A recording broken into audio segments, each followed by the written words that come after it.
Good evening students. आज हम alternating current का नेक्स्ट पार्ट ले रहे हैं। Today we discuss about impedance, then LCR circuit, then capacitive reactance and inductive reactance. Clear है। सबसे पहले आज हम डिस्कस करेंगे इम्पीडेंस। इम्पीडेंस क्या है आपके पास? इम्पीडेंस, देखिए इम्पीडेंस क्या होता है, जैसे आपके पास रेजिस्टेंस होता है वैसे ही हमारे पास इम्पीडेंस होता है। जो भी नेट रेजिस्टेंस कोई भी एलसीआर सर्किट ऑफर कर रहा है आपको, किसके लिए? अल्टरनेटिंग करंट के फ्लो के लिए, that is known as our impedance. ठीक है, और इसको आप जेड से डिनोट कर रहे हो, जेड और जी। देन इसके यूनिट्स क्या होते हैं? क्योंकि रेजिस्टेंस है तो इसके यूनिट सेम रहते हैं, that is of the resistance that is ohm. Define कैसे करेंगे आप इसको? The net resistance offered by LCR circuit for flow of AC is known as impedance, denoted by Z and its units are same, that is ohm. Clear है आपको कि impedance क्या है? हमारे पास कोई भी नेट रेजिस्टेंस जो कि एलसीआर सर्किट आपको ऑफर कर रहा है, किसके लिए? For the flow of AC. Net resistance offered by an LCR circuit for flow of AC is known as impedance and it is denoted by Z and its units are ohm. Next आता है हमारे पास LCR circuit. अब जो इसमें मैंने LCR circuit लिखा है कि एलसीआर सर्किट क्या है, और इसको आप क्या आता है, that is impedance triangle. Impedance triangle.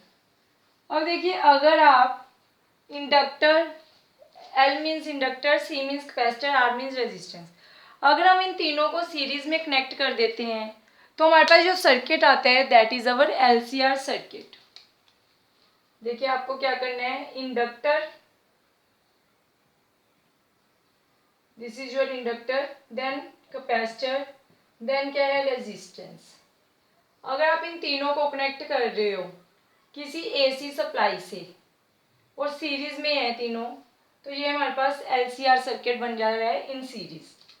This is inductor, this is capacitor, this is resistance. इससे पहले, इसको डिस्कस करने से पहले मुझे आपको एक बात बतानी है कि जो रेजिस्टेंस होता है उसके लिए जो आपका फेजर डायग्राम होता है, क्लियर है?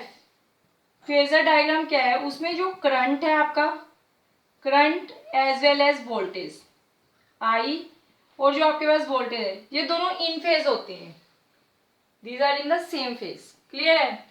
तो जहाँ पे जो इसका रेजिस्टेंस के लिए फेजर डायग्राम बनता है वो क्या बन रहा है, आई वी आर। क्लियर है? जब वी आर की जगह पे अब क्या ले रहे हो आप, ई आर। क्लियर है? इसमें हमने जब इक्वेशंस की थी स्टार्टिंग में आरएमएस वैल्यू के लिए, एवरेज वैल्यू के लिए, तो हमने क्या लिया था, E is equal to E naught sine omega T. तो हमने इसको किससे डिनोट किया, ई आर से। सिमिलरली जो आपका फेजर डायग्राम है कैपेसिटर के केस में, कैपेसिटर के केस में फेजर डायग्राम क्या है कि आपके पास जो करंट होता है, इस केस में करंट आपका क्या कर रहा है, करंट लीड करता है किसको, वोल्टेज को। करंट लीड करता है किसको, आपका वोल्टेज को। तो इसके लिए डायग्राम क्या बनेगा आपके पास, दिस इज योर करंट। ठीक है, करंट लीड कितने से लीड करता है, करंट है यो, it leads by pi by 2, और इस साइड आपका क्या आ जाएगा, वोल्टेज, दैट इज, इसको हम डोनेट कर रहे हैं कैपेसिटर के लिए ई सी से। क्लियर है? सिमिलरली आपके पास क्या है, इंडक्टर। इंडक्टर के केस में आपके पास क्या होता है कि जो आपके पास करंट है वो क्या करता है, करंट आपका लैग करता है इस केस में। इस केस में आपके पास क्या होता है, करंट आपका लैग करता है। सो यहाँ पे करंट लीड कर रहा था, अगर करंट लीड कर रहा है तो इस तरीके से, ठीक है। This is your E C for capacitor. Next अगर इंडक्टर की बात करें तो इस केस में क्या होता है, करंट आपका लैग करता है π/2 से। This is your current, this is your E L. Clear है। Here current lags by π/2।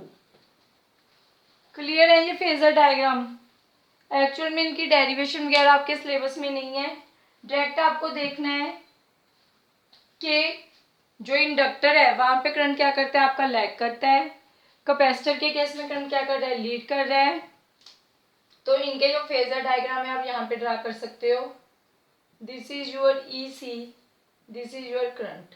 Similarly for this inductor, this is your current and this is your voltage. Clear है। अब देखिए जो इम्पीडेंस ट्रायंगल है, इसके लिए अगर हम डायग्राम बनाएं, जो ये फेजर डायग्राम बनाया है मैंने, तो यहाँ पे क्या आ जाएगा मेरे पास, this is a current, current और ई आर। करंट तो हम शो नहीं करेंगे, हमें इम्पीडेंस ट्रायंगल चाहिए, तो हम ई आर को रिप्रेजेंट कर लेते हैं। This is E are. अब नेक्स्ट आपके पास यहाँ पे क्या आ जाएगा, this is your E L, और इस साइड आपके पास क्या आ जाएगा, दैट इज ई सी।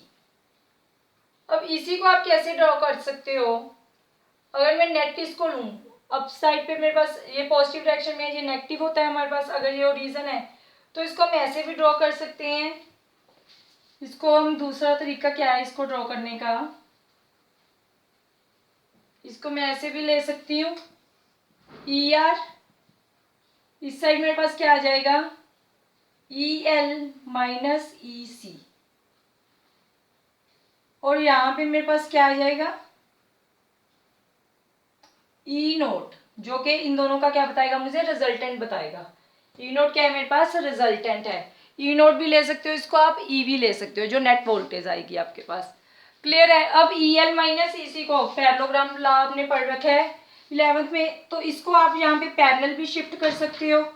अगर आप इसको यहाँ पे पैरेलल शिफ्ट कर रहे हो तो ये भी कितना हो जाएगा, अगर मैं इसको ऐसे कट कर रही हूँ तो ये भी मेरे पास क्या आ जाएगा, that is E L minus E C. ये एंगल मैंने मान लिया, let this is phi. Phi क्या है, यहाँ पे जो फेज बता रहा है हमारा। क्लियर है। तो this is your E L, this is E L minus E C, this is our impedance triangle. Impedance triangle अभी हम आगे डिस्कस कर रहे हैं। ये आपके पास वोल्टेज की फॉर्म में इसकी ट्रायंगल बना दी हमने। अब देखिए जो हमारे पास पाइथागोरस थ्योरम होती है उसके अकॉर्डिंग क्या होता है कि हाइपोटेन्यूज का स्क्वायर, बेस का स्क्वायर प्लस परपेंडिकुलर का स्क्वायर। तो यहाँ से आप इसके इक्वेशन क्या लिख सकते हो, that E naught square is equal to E R square plus E L minus E C whole square. Clear है ये इक्वेशन पाइथागोरस थ्योरम से। अब देखिए जो हमारे पास यहाँ पे है ई आर, देखिए हमारे पास क्या होता है, V इज इक्वल टू क्या होता है, आई आर। V को ही हमने क्या लिया है इसमें, E इज इक्वल टू, अब I जो मैक्सिमम करंट है वो क्या है यहाँ पे, V is equal to I R, ठीक है ना, ओम्स लॉ यही होता है। तो अगर मुझे E लेना है, E को मैं क्या लिखूंगी, यहाँ पे अगर E नोट है तो यहाँ पे मैं ये मैक्सिमम करंट लेना पड़ेगा, that is I naught R. तो ई आर की वैल्यू आ जाएगी आई नोट आर। सिमिलरली अगर मैं कैपेसिटर के लिए ये वैल्यू लिखूंगी, E L is equal to I naught, यहाँ पे क्या आ जाएगा इंडक्टर के लिए एल, या फिर इसका capacitive reactance that is X L. Similarly E C के लिए I nought X C. X C क्या है यहाँ पे इंडक्टिव रिएक्टेंस, एक्स सी क्या है यहाँ पे कैपेसिटिव रिएक्टेंस, ये हम आगे डिफाइन करेंगे। क्लियर है। अब इनकी वैल्यूज यहाँ पे पुट कर दो, पुट इन 1। तो E nought square is equal to, E R की जगह पे मैं क्या लिखूंगी, I nought square R square plus यहाँ पे मैं क्या लिख सकती हूँ, I nought square, sorry I nought X L minus I nought X C whole square. Next step में यहाँ से स्क्वायर हट जाएगा, अगर मैं स्क्वायर रूट लगा रही हूँ तो E nought is equal to I nought square R square, plus में यहाँ पे भी आई नोट स्क्वायर मैं कॉमन ले सकती हूँ, तो अंदर क्या बचा है XL minus XC whole square. अब I nought square and it's root बाहर, इनटू में अंदर क्या रहा मेरे पास आर स्क्वायर प्लस, या फिर एक स्टेप और कर लो यहाँ पे, इज इक्वल टू क्या आ जाएगा I nought square R square plus XL minus XC whole square and it's root. Clear है? This is your E nought. नीचे वाला स्टेप विजिबल है आपको? ओके। नेक्स्ट स्टेप हम क्या कर रहे हैं, मैंने इम्पीडेंस ट्रायंगल वहां पे बना रखा है तो मैं इस डायग्राम को रब कर रही हूँ। नेक्स्ट स्टेप इधर लिख रहे हैं हम। देखिए ई नोट इज इक्वल टू, अब आई नोट का स्क्वायर और उसका रूट जब मैं बाहर लेके आऊंगी तो आई नोट आ जाएगा मेरे पास, इनटू में मेरे पास क्या बचा आर स्क्वायर प्लस में XL minus XC whole square and it's root. ये मेरे पास इक्वेशन बन गई है ई नोट की। क्लियर है? अब यहाँ पे जो इक्वेशन है इसको मैं ये भी लिख सकती हूँ E nought is equal to, here I write down ER square plus EL minus EC whole square, ये भी लिख सकती हूँ। यहाँ से अगर इसको मैं लिखना चाहूँ अब, इसको हम ये भी लिख सकते हैं E naught upon I naught is equal to R square plus XL minus XC whole square. But E naught upon I naught तो क्या था मेरे पास फ्रॉम टू। देखो v अपॉन आई क्या बनता है आर, यहाँ पे ये क्या है E naught upon I naught, ये मेरा क्या बन जाएगा इम्पीडेंस, रेजिस्टेंस इम्पीडेंस। तो इसको मैं जेड लिख सकती हूँ, जेड इज इक्वल टू क्या बन गया R square plus XL minus XC whole square and it's root. Clear है ये स्टेप आपको? अब अगर हम इन दोनों को कंपेयर करें, जो ई नोट आया था मेरे पास, जो जेड आया है, अगर इनका मैं कंपैरिजन करूं तो ई नोट की जगह पे यहाँ पे क्या है जेड, मीन्स मैं उस ट्रायंगल को इम्पीडेंस ट्रायंगल से अब रिमूव कर सकती हूँ, रिप्लेस कर रही हूँ अब मैं इस ट्रायंगल को इम्पीडेंस ट्रायंगल से। देखिए अब यहाँ पे मैं क्या लिखूंगी,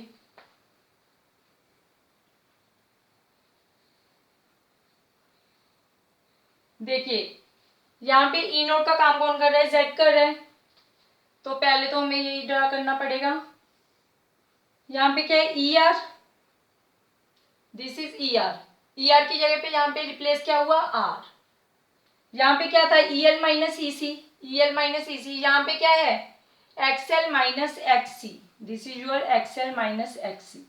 नेक्स्ट आपके पास यहाँ पे क्या है, यहाँ पे ई नोट है, ई नोट की जगह पे यहाँ पे क्या है दैट इज जेड। तो यहाँ पे आप इसको, ये क्या आ गया आपका XL minus X C, this is your angle phi. Clear है कि हमने इसी डायग्राम को कैसे इम्पीडेंस ट्रायंगल से रिप्लेस कर दिया। अब देखिए फाई क्या है यहाँ पे, this is your phase angle. अब आपको अगर फेज एंगल लिखना है यहाँ पे, फेज एंगल, ठीक है, तो हमारे पास फेज एंगल क्या है यहाँ पे that is tan of phi. tan phi किसके इक्वल होता है, देखो पंडित बद्री प्रसाद हर हर बोला साइन कोस टेन, टेन की वैल्यू क्या है परपेंडिकुलर अपॉन बेस, तो परपेंडिकुलर क्या है इसमें एक्सएल माइनस एक्सी, अपॉन में बेस क्या है दैट इज आर, अगर इम्पीडेंस ट्रायंगल की फॉर्म में लिख रहे हैं। अगर इससे लिखोगे आप इसको तो tan फाई आपका क्या बन जाएगा ई एल माइनस ई सी अपॉन में ई आर। क्लियर है दोनों फार्मूले आपको कि फेज एंगल जा आप कैसे निकाल सकते हो, ठीक है। ई एल माइनस ई सी अपॉन में ई आर है यहाँ पे, ये आपको विजिबल नहीं हो रहा तो मैं इधर लिख रही हूँ tan फाई, अगर इस डायग्राम से देखूं तो क्या है ई एल माइनस ई सी अपॉन में ई आर। क्लियर है? अब देखिए नेक्स्ट आपके पास आता है ये हमने tan phi निकाला। एक आपके पास होता है पावर फैक्टर। पावर फैक्टर है जो, उसको आप लिखते हो cos ऑफ phi। अगर आपको यहां से पावर फैक्टर लिखना है, पावर फैक्टर क्या है, that is cos of phi। Power factor ये होता है हमारा cos phi। आगे डिफाइन करेंगे what is the power factor. cos की अगर मैं वैल्यू ले रही हूँ, cos क्या है मेरे पास, बेस अपॉन हाइपोटेन्यूज, तो बेस कितना है यहाँ पे, that is r, upon hypotenuse कितना है, दैट इज z। अगर उस डायग्राम से हम बात करें, cos phi is equal to, यहाँ पे बेस कितना है, that is E R, upon में हाइपोटेन्यूज कितने हैं, that is E naught. Clear है what is power factor and what is phase angle. और आपके पास एलसीआर और इम्पीडेंस ट्रायंगल क्या था। अब देखिए एक चीज मैं यहाँ पे और बताना चाहूंगी आप लोगों को। ये तो था मेरे पास अगर एलसीआर सर्किट है, अगर इंडक्टर, कैपेसिटर, रेजिस्टर तीनों के तीनों प्रेजेंट हैं, तो जो मेरे पास जहाँ पे इक्वेशन बनी थी वो क्या बनी थी, जेड इज इक्वल टू बना था मेरे पास R square plus XL minus XC square and it's root. ये आई थी ना इक्वेशन आपके पास। अब अगर मैं बात कर रही हूँ कि मेरे पास आरएल सर्किट है, आरएल मीन्स मेरे पास रेजिस्टेंस एंड इंडक्टर प्रेजेंट है, कैपेसिटर नहीं है। क्लियर है आपको। इसी एक में मैं तीनों को बता रही हूँ। अगर मेरे पास आरएल सर्किट है मीन्स इंडक्टर प्रेजेंट है एंड मेरे पास रेजिस्टेंस प्रेजेंट है और एसी सप्लाई मैंने दी हुई है, ठीक है, this is L, this is R. तब यहाँ से जो इक्वेशन होगी, इसमें कैपेसिटर वाला पार्ट क्या बन जाएगा मेरे पास, जीरो। तो यहाँ से जेड की वैल्यू क्या बनेगी, R square plus XL square. जो आपने यहाँ पे tan फाई की वैल्यू ली थी, tan फाई मेरा कितना आया था, tan phi this comes out to be XL minus XC, upon में था मेरे पास tan फाई, अपॉन में z था, पंडर बद्री प्रसाद, परपेंडिकुलर हर और बोला बेस, बेस मेरा z था, ठीक है। तो यहाँ पे भी मेरे पास जो ये टर्म है वो जीरो हो जाएगी। तो tan फाई मेरा यहाँ से क्या बनेगा, एक्सएल अपॉन में z। अगर मेरे पास क्या है, R L circuit, for R L circuit, ठीक है, क्लियर है। आर एल सर्किट के लिए इम्पीडेंस और फेज एंगल। सिमिलरली अगर मेरे पास क्या हो, फॉर आर सी सर्किट, अगर इंडक्टर प्रेजेंट ना हो, रेजिस्टेंस हो, कैपेसिटर हो और इसको आप एसी सप्लाई दे रहे हो, तब क्या होगा आपके पास, यहाँ से जो कैपेसिटर वाला पार्ट, सॉरी इंडक्टर वाला पार्ट है वो जीरो हो जाएगा। तब इम्पीडेंस क्या बनेगा आपका, R square plus XC square. Clear है। सिमिलरली जो tan फाई है वो इस केस में क्या बन जाएगा, एक्सएल अपॉन में जेड, सॉरी इंडक्टर वाला पार्ट इसमें कैंसिल होगा, एक्सी माइनस एक्सी अपॉन में जेड। यहाँ पे फेज क्या आएगा आपका, नेगेटिव हो जाएगा। क्लियर है ये दोनों चीजें आपको, और विजिबल है दोनों। तब जो फार्मूला है यहाँ पे tan फाई का, tan फाई यहाँ पे लिख रही हूँ मैं, tan फाई क्या बन रहा है, माइनस एक्सी अपॉन में जेड। क्लियर है फार्मूला, माइनस एक्सी अपॉन में जेड है जहाँ पे, ठीक है, इम्पीडेंस। अब देखिए नेक्स्ट आपके पास आ रहा है capacitive reactance and inductive reactance, जो हमने अभी डिस्कस किया था, जो मैंने एक्सएल एंड एक्ससी लिखा था, ठीक है। बट आर दिस, नेक्स्ट आपके पास रिएक्टेंस, रिएक्टेंस एंड इम्पीडेंस, ठीक है, दो टर्म्स थी आपकी।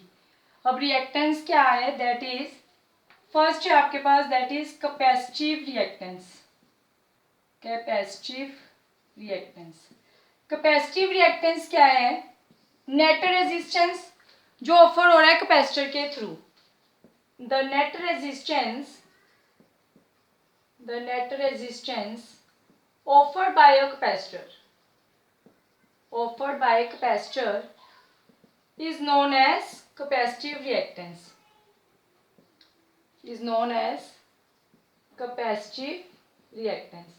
अब देखिए इसको आप किससे डोनेट करते हो, XC से, this is your capacitive reactance. Unit again इसके भी क्या हो जाएंगे, that is Om.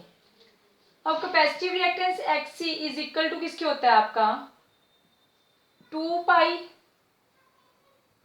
Capacitive reactance अब किसके इक्वल होता है that is 1 omega C. Omega क्या है आपके पास यहाँ पे एंगुलर फ्रीक्वेंसी, वेयर ओमेगा क्या है आपके पास दैट इज एंगुलर फ्रीक्वेंसी, और विच इज इक्वल टू क्या होता है 2 पाई एफ। तो 1 यहाँ पे फार्मूला क्या बन जाएगा 2 pi F C. This is your capacitive reactance. Clear है। नेक्स्ट आता है सिमिलरली आपके पास दैट इज इंडक्टिव रिएक्टेंस।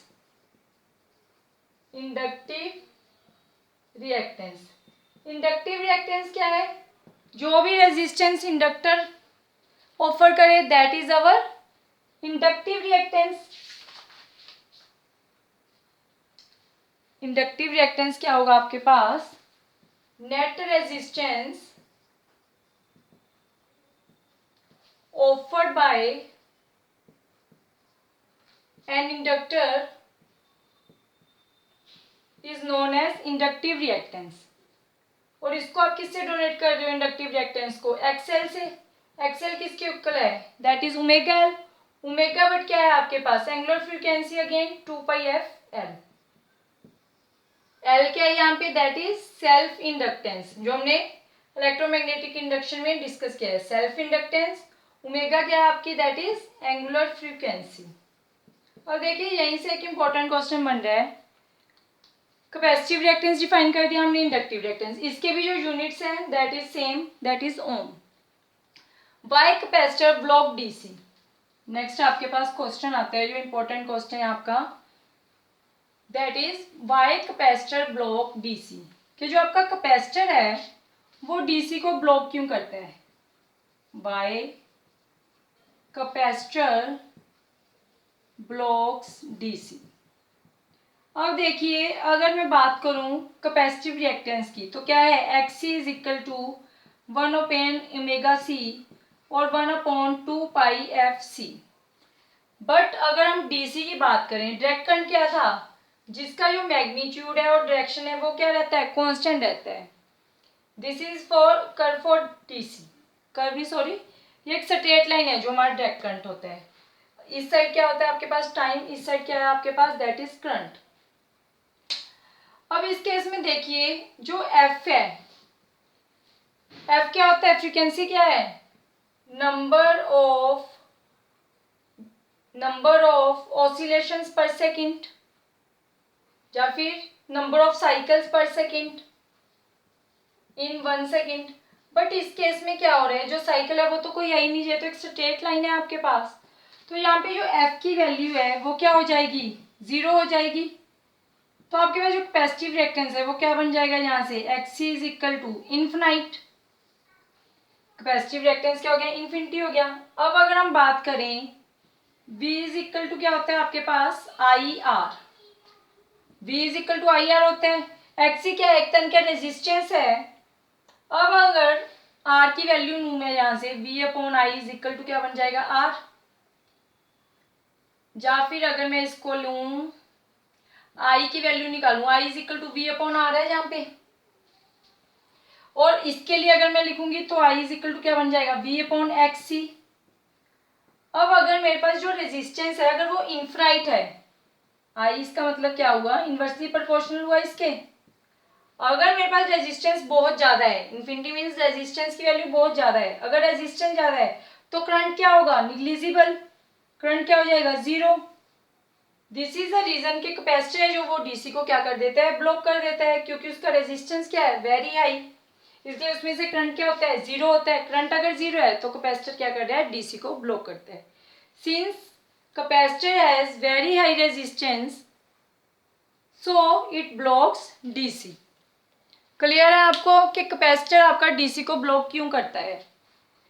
बहुत इंपॉर्टेंट क्वेश्चन है ये ऑलमोस्ट एग्जाम में पूछा जाता है ठीक है। इसके जो नेक्स्ट टॉपिक्स हैं we are discussed in next video. Thank you.